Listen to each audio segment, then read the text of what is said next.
5 point auscultation. Intubation के तुरंत बाद हम एंडोट्रेकियल ट्यूब की सही पोजीशन को जानने के लिए ऑस्कल्टेशन करते हैं। इसमें सबसे पहले हम स्टेथोस्कोप को पेशेंट के इपिगैस्ट्रियम वाले रीजन में रखते हैं।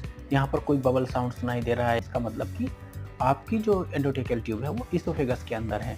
बेसिकली यहाँ पर कोई आवाज़ सुनाई नहीं देनी चाहिए। दूसरा और तीसरा पॉइंट हम चेक करते हैं मिड क्लेविकल के जस्ट नीचे चेक करते हैं। इसके बाद हम दोनों ओर की मिड एक्सिलरी लाइन के 4th और 5th इंटरकोस्टल स्टेज पर स्टेथोस्कोप रखकर देखते हैं कि दोनों तरफ इक्वली एयर एंट्री है या नहीं। धन्यवाद। आप देख रहे हैं ज्ञान फॉर्मेट और मैं हूं डॉक्टर विवेक सैनी।